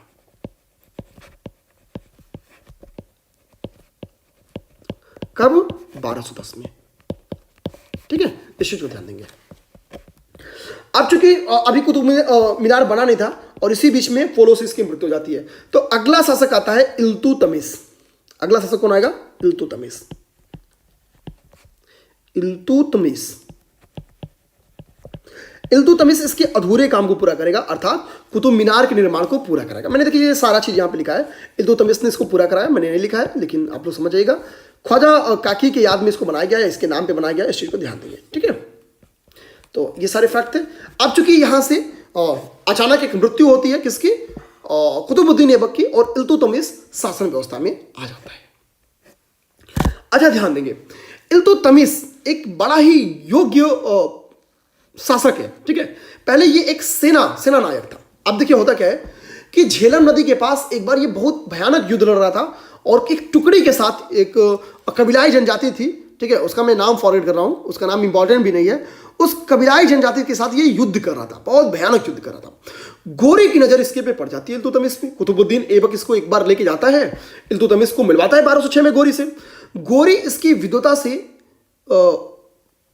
पहले से परिचित था। वो जो एक उस आदिवासी जनजाति का मैं नाम बोल रहा हूं क्योंकि इसको पता था कि ये अकेले उस आदिवासी जनजाति से लड़ाई कर रहा था। तो गोरी कहेगा ऐबक से 1206 में कि भाई एक काम करो, इसको दास्ता से मुक्त करो, इस चीज को ध्यान दो, ठीक है, इसकी योग्यता को ध्यान में रखते हुए। तो यहीं से ध्यान देंगे, क्योंकि गोरी ने ही क्या किया था, इल्तुतमिश कुतुबुद्दीन ऐबक को शासन बनाया था। अब गोरी अपने जीवन काल में इज्जत किसकी किया है, इल्तुतमिश की किया है, और इसको दासता से मुक्त कर दिया है, दासता से इसको मुक्त कर दिया है। 1206 में ही शासक देखिए ये बन रहा है 1210 में। 1210 में जब इसकी मृत्यु हो जाती है, यानी 1210 की जगह 1211 लिख दिया है। एक्चुअली जो 1210 का लास्ट वाला जो था उसी में इसकी मृत्यु हुई थी, ठीक है। और ऐसा नहीं है कि अगले ही दिन शासक बन गया, ठीक है। तो 1211 यहाँ पे ओवरऑल लिखा है। तो 1206 में ये दास्ता से मुक्ति पा जाता है, ठीक है, इस चीज को ध्यान देंगे। 1206 में ये क्या होता है, दास्ता से मुक्ति पाता है। हाँ, मुझे ये याद आ गया कि किसके द्वारा युद्ध करता? एक जनजाति थी, उसका नाम था खोखरो या खोखर जनजाति, झेलम के इर्द गिर्द ये रहती थी। तो खोखरों से युद्ध करते वक्त ही क्या हुआ था, गोरी के द्वारा गोरी की नजर इसके ऊपर पड़ी थी। ठीक है, इस चीज को ध्यान देंगे। ये बेसिकली मैं स्टोरी बना रहा हूं ताकि आप लोगों को समझ में आए, क्योंकि देखिए आपको फैक्ट्स तभी समझ में आएंगे। ठीक है, यहां पे थोड़ा सा परिचय दिया है किसकी, इल्तुतमिश की परिचय दिया है। ठीक है, तो इल्तुतमिश का थोड़ा सा परिचय दिया, तुम लोग देखते हैं। इल्तुतमिश का जो यहां पे परिचय है, करा यह इल्बरी जनजाति का एक से संबंधित एक तुर्क था। तो पहली बात तो ये हो गई कि किस जनजाति से या किससे इसका संबंध था, तो इल्बरी जनजाति से एक संबंध था। इसको मैंने हाईलाइट किया, आप लोग दिमाग में रखना है, इसको याद कर लेना है, यहां से क्वेश्चन बन के आ सकते हैं। इसको गुलामों का गुलाम कहा जाता है, क्यों? क्योंकि ये गोरी का गुलाम था कुतुबुद्दीन ऐबक, और कुतुबुद्दीन ऐबक का गुलाम था इल्तुतमिश, आईएल से इल्तुतमिश। तो ये गुलाम और गुलामों का गुलाम, तो इसी के लिए कहते हैं कि इल्तुतमिश गुलामों का गुलाम था। आप लोग उम्मीद करते हैं गुलामों का गुलाम क्यों कहा जाता है, इसको आप लोग समझ लेंगे। ठीक है, हालांकि इसकी योग्यता से परिचित, इसकी योग्यता के कारण क्या है, इसको बदायूं का सूबेदार बनाया जाता है। ध्यान देंगे दोस्तों, इसकी योग्यता के कारण इल्तुतमिश की योग्यता के कारण क्या होता है, इसको बदायूं का, ध्यान देंगे, सूबेदार बनाया जाता है। इस चीज को अपने दिमाग में रखना है। सुल्तान बनने के पहले क्या पेपर में आ सकता है क्वेश्चन कि इल्तुतमिश क्या था, तो बदायूं का सूबेदार था। ठीक है, इस चीज को ध्यान देंगे, ये वेरी इंपॉर्टेंट है। बदायूं का ये क्या था, सूबेदार था। इल्तुतमिश को ही जो दिल्ली सल्तनत है उसका वास्तविक संस्थापक माना जाता है।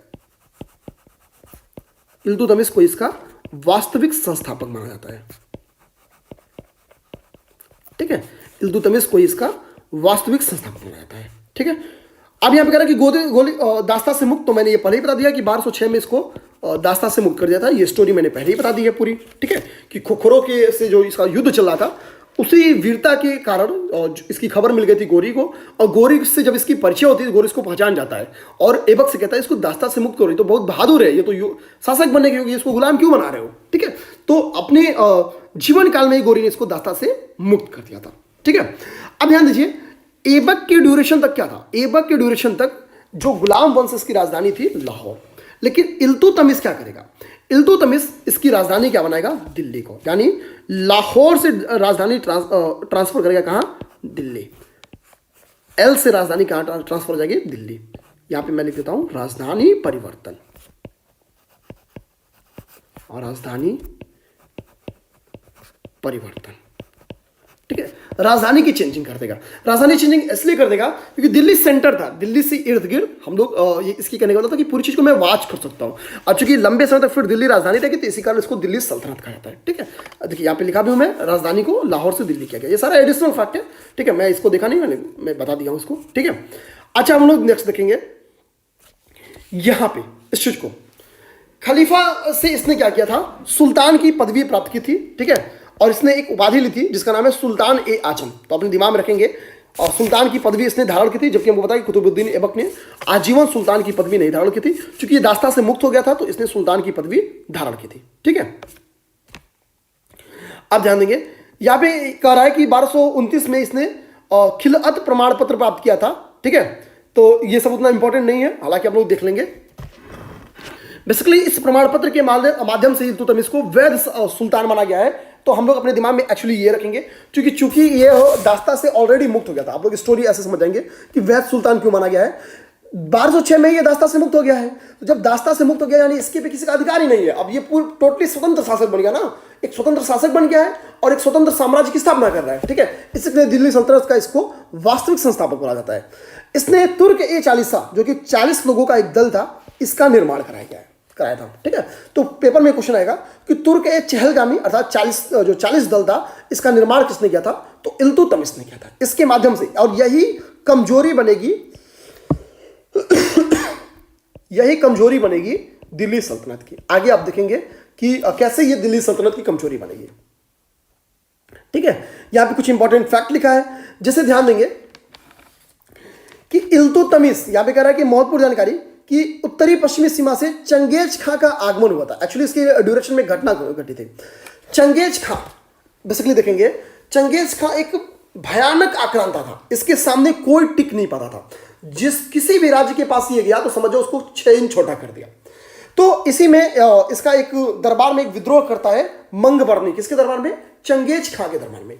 और जब मंगबर्नी क्या करेगा कि चंगेज खां के दरबार में विरोध करेगा, तो विरोध करके उसको भागना रहता है। तो विरोध करके वो कहां भागेगा? भाग के आता है भारत में, और भारत में उस वक्त दिल्ली में इल्तुतमिश का होता है। इल्तुतमिश के पास वो क्या होता है? छिप जाता है। शुरुआत में तो इल्तुतमिश इसको रख लेता, अपने पास रख के बैठा लेगा, लेकिन अचानक इल्तुतमिश को खबर मिलती है। क्या खबर मिलती है? खबर मिलती है कि भैया चंगेज खां ढूंढता हुआ इसको आ रहा है। अब क्या होता है, इसी बीच में चंगेज खां झेलम के तट तक आ जाता है। ध्यान देंगे, झेलम के तट तक आ जाएगा, लेकिन इल्तुतमिश बात करेगा मंगबर्नी से और बोलेगा, मंगबर्नी भाई यहाँ की जो इन्वायरमेंट है, जो पर्यावरण बहुत खराब है, तुम्हारे लिए अनुकूल नहीं है, ठीक है, यहाँ पे तुम रह नहीं पाओगे, तुम उधर के रहने वाले हो, यहाँ पे कहाँ टिक पाओगे, क्योंकि लोकेशन देखिए, ये इंडिया, ठीक है, ये इंडिया और इधर का ये रहने वाला था। तो ये यहाँ पे जब आके बोलेगा यार यहाँ की लोकेशन तुम्हारे लिए ठीक है नहीं, तुम भाग जाओ यहाँ से, मतलब भगाना चाह रहा है, लेकिन कारण ये दे रहा है कि भैया तुम्हारे स्वास्थ्य के अनुकूल नहीं है, ठीक है। अब ये समझ जाइए इल्तुतमिश ऐसा क्यों किया। इल्तुतमिश बेमतलब का चंगेज खां से युद्ध नहीं चाहता था। वो क्यों लड़े चंगेज खां से? किसी एक को रक्षा देने के लिए। आप सोचिए, आपके घर में कोई आ जाता है और आपको पता चले कि हमको क्या है कि दाऊद से मेरी दुश्मनी हो जाएगी, उसी को घर में रखने की कोशिश। आप क्या कहेंगे? उससे बोलेंगे भाई भाग जाओ मेरे यहां से। अब ये क्या करेगा? मंगबर्नी भागेगा और जाएगा उत्तर की तरफ, यहां पे JNK की तरफ जाएगा। JNK की तरफ जाएगा, यहां पे चंगेज खां उसको घेर लेगा। हालांकि ये चंगेज खां के सामने सिंधु नदी में कूद जाता है अपना घोड़ा लेके, और सिंधु नदी को तैरता हुआ सिंधु को पार कर जाता है। और इसकी बहादुरी को देखता हुआ चंगेज खां कहता है कि हर बाप को इसे, हम लोग हर बाप की कामना है कि उसको इसके जैसा बहादुर पुत्र मिले, ठीक है। इस चीज को ध्यान देंगे, क्योंकि इतना बहादुरी का काम कि सिंधु को पार कर जाना। आप सोचिए, आप अभी सिंधु का फ्लो देखेंगे कि एकदम जब उतरती है, सोचिए कि पहाड़ी क्षेत्र से, तो कितना तेज उसकी फ्लो रहेगी, और ऐसे में सिंधु को पार कर जाने का मतलब कि कितना बहादुर रहा होगा वो, ठीक है। अब वो अलग की घटना है, किस बात पे विरोध हुआ, ये सब आपके प्री का सब्जेक्ट नहीं है, ठीक है। तो चंगेज खां भारत के तट पे आया था, लेकिन लड़ाई नहीं हुई। इस चीज को ध्यान देंगे, इल्तुतमिश के टाइम पीरियड में ही अपने दिमाग में इस चीज को रखना है, ठीक है। बाकी इसने निर्माण कार्य कुतुब मीनार का पूरा करा, ये सब मैंने कहानी पहले ही आपको बता दी है, ये सारी कहानी आपके लिए नहीं है, ठीक है। अब हम लोग क्या कहते हैं, तराइन का तृतीय युद्ध कह रहा है कि इसी के टाइम पीरियड के बीच में हुआ था। इसमें यालदोज जो है वो पराया हुआ था, क्योंकि तराइन का प्रथम और द्वितीय युद्ध हम लोगों ने देख लिया है। तृतीय युद्ध यालदोज और इल्तुतमिश के बीच में हुआ था। इसमें क्या है, यालदोज पराजित हुआ था, ठीक है। यहां पे इसके क्वाइंस के बारे में चर्चा किया गया है। कह रहा है कि इल्तुतमिश ने जो क्वाइंस चलाया है, सबसे पहले शुद्ध अरबी प्रकार के सिक्के इसने चलाया। तो पेपर में क्वेश्चन भी आता है कि सर्वप्रथम शुद्ध अरबी प्रकार के सिक्के को कौन जारी किया था? तो उसने जारी किया था जो दिल्ली सल्तनत का वास्तविक संस्थापक था। किसने? इल्तुतमिश ने, ठीक है। सिक्कों पर टकसाल का नाम इसके लिखा होता था, ध्यान देंगे, जबकि हमको पता है कुतुबुद्दीन ऐबक ने कभी भी सिक्के अपने नाम के नहीं जारी किए। इस चीज को ध्यान देना है। इसके दो प्रकार के सिक्के होते थे बेसिकली, एक टंका होता था जो कि चांदी का होता था, और एक जीतल होता था, ठीक है, जो कि तांबे का होता था। अब बताएंगे पेपर में आपके अगर आ जाए कि टंका और तांबे का सिक्का था, आप कैसे पहचानेंगे? ध्यान देंगे, टंका आपको मैं याद करा देता हूं, चांदी, जीतल, तांबा। देखिए यहां पे त वर्ड है, ठीक है, और यहां पे तांबा है। बाकी यहां पे ध्यान देंगे, इस टंका में तो नहीं है, ठीक है, इस टंका में तो नहीं है। तो अपने दिमाग में रखना है कि तांबा जो था, ध्यान देंगे, जो तांबे का सिक्का था उसके नाम में तो वर्ड है। देखिए मैंने इसी तरह से याद किया था। एक्चुअली ये भूल जाता है कि कौन सा तांबे का सिक्का था और कौन सा चांदी का सिक्का था। तो मैंने इसको एक्चुअली ये याद किया है कि तांबे के सिक्के में तो वर्ड है और ये जीतल में तो वर्ड है, ठीक है। बस इसी तरह एक तरह से, क्योंकि हमको जैसे ही पता चल गया कि तांबे वाला जीतल है तो ऑटोमेटिक पता चल जाता है कि चांदी वाला क्या है, टंका है। तो कोई एक पता रहे हम लोग को, तो हम लोग क्या करते हैं, बस अपने दिमाग में रखेंगे कि टंका एवं जीतल इन दोनों प्रकार के सिक्के किसने चलाया था? इल्तुतमिश ने, जिसमें से एक चांदी के प्रकार का था, दूसरा तांबे का सिक्का था। तांबे वाला जो था वो जीतल था। कैसे पता करेंगे? तो से तो को मिला के, ठीक है। तो ये मेरे एक बेसिक सा याद करने का मेरा अपना तरीका था। आप लोग का कोई और तरीका होगा, आप लोग उस हिसाब से याद कर लेंगे, ठीक है। तो ये यहाँ पे इल्तुतमिश के बारे में इतनी सारी चीज लिखी हुई है, ठीक। अब बात आती है, हालांकि कुछ इंपॉर्टेंट और फैक्ट इसके बारे में इल्तुतमिश के बारे में मिलते हैं। मैं इल्तुतमिश के बारे में वो फैक्ट्स क्या करता हूं, यहां पर लिख देता हूं, ठीक है। आइए मैं यहां पे लिखता हूं।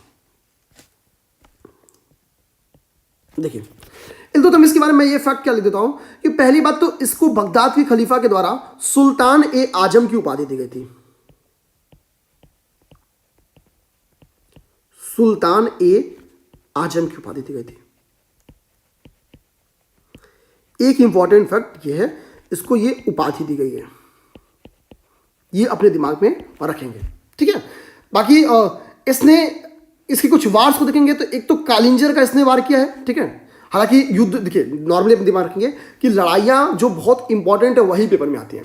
इल्तुतमिश ने भी कई लड़ाइयाँ लड़ी है, जैसे कालिंजर का युद्ध लिखा है, रणथंभौर का लिखा है, लड़ा है, मंडोर का लड़ा है, लेकिन पेपर में नहीं आता है। हालांकि कभी अरेंज करने के लिए आ गया तो आप लोग दिमाग में रखेंगे। मैं यहाँ पे लिख देता हूँ इसके दौरान लड़ी गई जो लड़ाइयाँ हैं, लाइए लिख ही देता हूँ जो है, ठीक है, लड़ाइयाँ, ठीक है। सेकंड क्लास थोड़ी स्पीड में लेंगे, इस चीज़ को ध्यान देंगे। जिसके द्वारा लड़ी गई लड़ाइयाँ हैं, जिसके द्वारा लड़ी गई लड़ाइयाँ हैं उनमें इंपॉर्टेंट है जो पहली लड़ाई है, ठीक है, वो आप ध्यान देंगे कि जिसकी पहली लड़ाई थी वो तराइन का युद्ध था 1215, जो कि इंपॉर्टेंट है। तराइन के बारे में हम लोग पढ़ भी लिए हैं, यहाँ पे ध्यान देंगे, मैं यहीं पे लिख देता हूँ। तराइन का युद्ध 1215 से 16 के बीच में लड़ा गया था, ठीक है। इसके बाद से ये जो युद्ध लड़ता है इसमें याल्दोस से इसकी लड़ाई होती थी। 1221 में एक कालिंजर का युद्ध लड़ा है,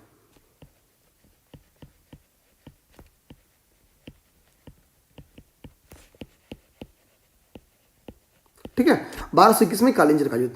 1226 में ये ध्यान देंगे, 1226 में लड़ता है रणथंभौर का युद्ध।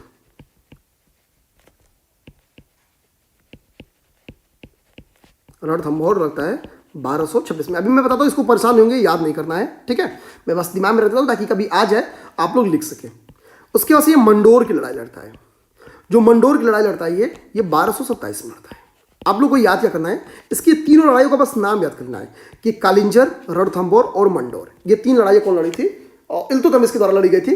हो सकता है कि ये इन इल्तुतमिश के द्वारा लड़ी गई लड़ाइयों का ऑर्डर पूछ दे, जिसमें लिख दे तराइन का युद्ध लिख दे, कालिंजर लिख दे, रणथंभौर लिख दे, मंडोर लिख दे, तो आप लोग याद कर सके, क्योंकि ये दिल्ली सल्तनत का वास्तविक संस्थापक है। तो चांस है कि इसके द्वारा लड़ी गई लड़ाइयाँ आपके पेपर में क्वेश्चन बन के आ जाए, ठीक है। अच्छा, यहाँ पे पेपर में क्वेश्चन कह सकता है जो ये चांदी का टंका है, ध्यान देंगे, यहाँ पे मैंने पढ़ा चांदी का टंका ये कितने ग्रेन का था, ये भी पेपर में आ सकता है। इस चीज को ध्यान देंगे कि कितने ग्रेन का ये चांदी का जो सिक्का है वो था, ठीक है। चांदी का सिक्का था, जो टंका है वो कितने ग्रेन का था, ये पेपर में क्वेश्चन बन के आपके आ सकता है। ये 175 ग्रेन का था, इस चीज को ध्यान देंगे, 175 ग्रेन का था। एक तो ये इंपॉर्टेंट फैक्ट था, इस चीज को दिमाग में रखना है, ठीक है। अच्छा, अब हम लोग आगे कुछ इंपॉर्टेंट फैक्ट्स अगर देखें, ठीक है। मंगोलों, अच्छा सबसे पहले पेपर में क्वेश्चन है कि मंगोलों का आक्रमण किसके ड्यूरेशन में हुआ था, तो इल्तुतमिश के काल में हुआ था। हालांकि ये लड़ाई हो नहीं पाई थी क्योंकि चंगेज का मंगोल था, इसके ड्यूरेशन में आक्रमण हुआ था, हालांकि ये लड़ाई हो नहीं पाई थी, ठीक है। अच्छा कह रहा कि भारत में एक फैक्ट और बनता है, यहाँ पे मैं बता दूं, और इसको मैं थोड़ा सा ऊपर कर देता हूं ताकि आप लोग के लिए आसान रहे। मैं इसको झूम करता हूं। एक इंपॉर्टेंट फैक्ट में तीसरा जो इसमें नहीं दिया है, एक और मैं बताता हूं। इल्तुतमिश को ध्यान देंगे,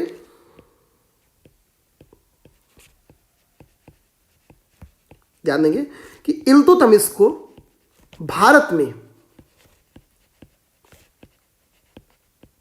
इक्ता प्रथा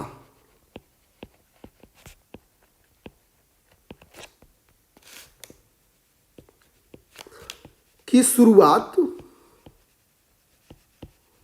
का श्रेय दिया जाता है।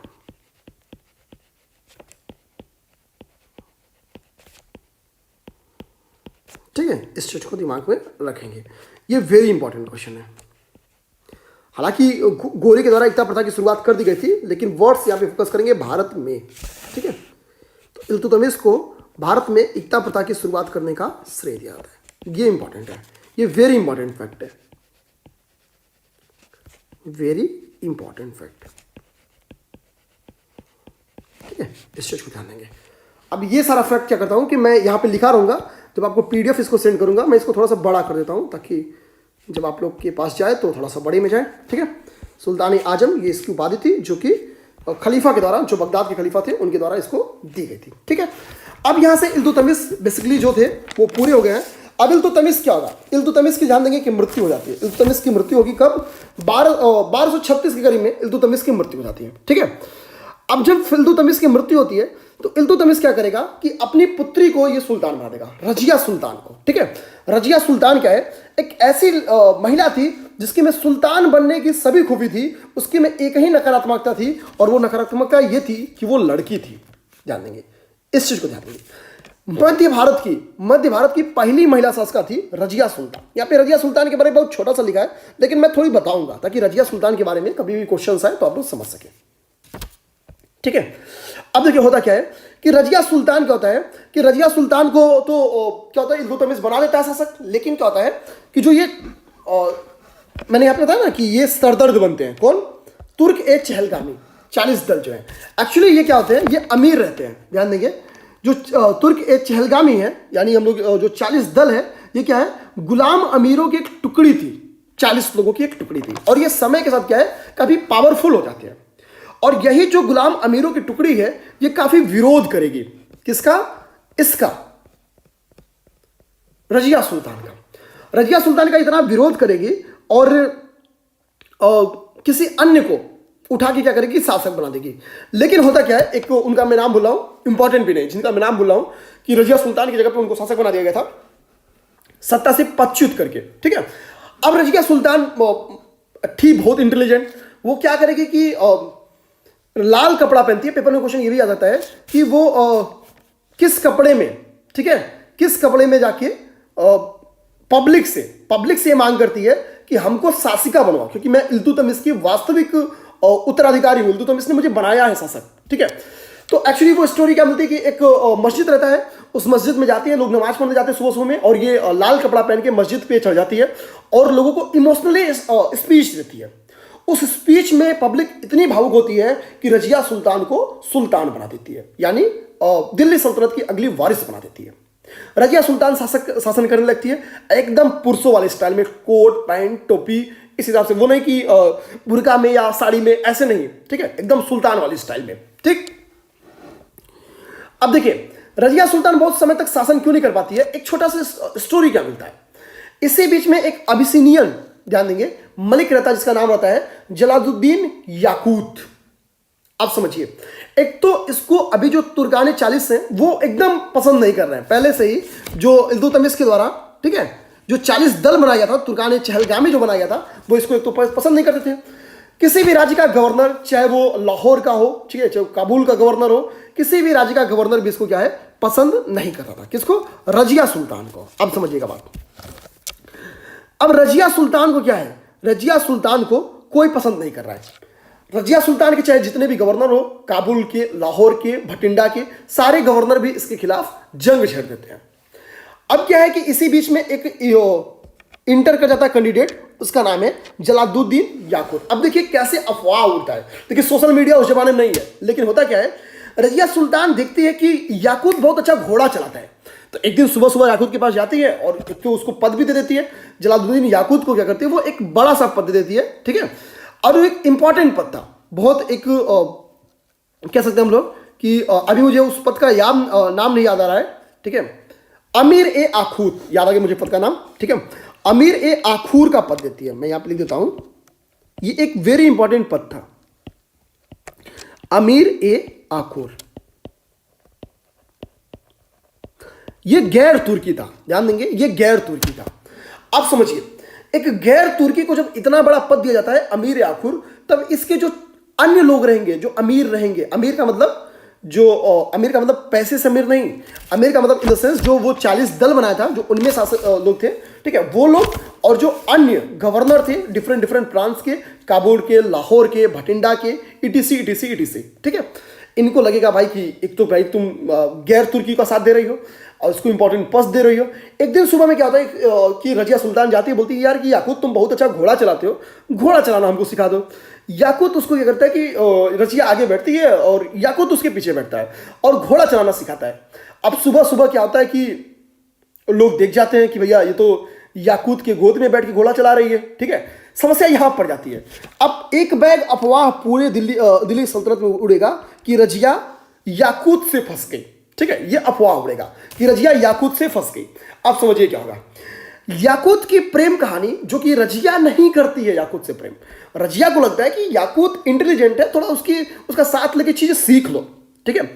लेकिन लोग कहते नहीं, ये क्या सीखना है भैया, घोड़ा चलाना तो कई लोग कहते हैं, जैसे काबुल का जो गवर्नर था कहता था भैया घोड़ा तो हमको भी चलाना आता है, कभी मेरे घोड़े के आगे तो तुम बैठ के नहीं सीखी, कभी बोले भी नहीं कि हमको घोड़ा चलाना सिखा दो।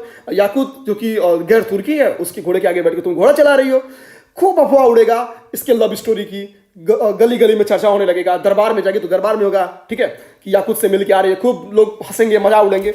अच्छा, इसको कुछ बहुत ज्यादा फर्क नहीं पड़ता है, लेकिन उसको पता था कि ये जो 40 दल है ना, इनको कंट्रोल करना होगा, क्योंकि ये कमी जानती थी, ठीक है। अब वो क्या करेगी, शासन को केंद्रीकृत करने की कोशिश करेगी। इसी में क्या होगा कि सभी गवर्नर, जब ये याकूत वाला बीमारी फैलेगा ना, याकूत वाला अफवाह फैलेगा, अब सभी गवर्नर भी इसके खिलाफ हो जाएंगे। इसी में एक वीरशाली गवर्नर था, उसका नाम था अल्तुनिया। अल्तुनिया को 1000 मर्दा कहा जाता था, ठीक है, यानी 1000 मर्द का बल रखने वाला। अब अल्तुनिया का जो अल्तुनिया था, भटिंडा का एक्चुअली एक गवर्नर था, भटिंडा का, मैं लिख देता हूं यहां पे, भटिंडा, ठीक है, मैं स्टोरी बता रहा हूं ताकि आप लोग के दिमाग में रहे। भटिंडा, इसका गवर्नर का नाम था अल्तुनिया। अब देखिए होगा क्या, अल्तुनिया के ये गवर्नर था, ये क्या करेगा, चढ़ाई करेगा सबको, एक्चुअली काबुल कांधार सब जितने भी प्रांत रहते हैं सबको हरा देती है।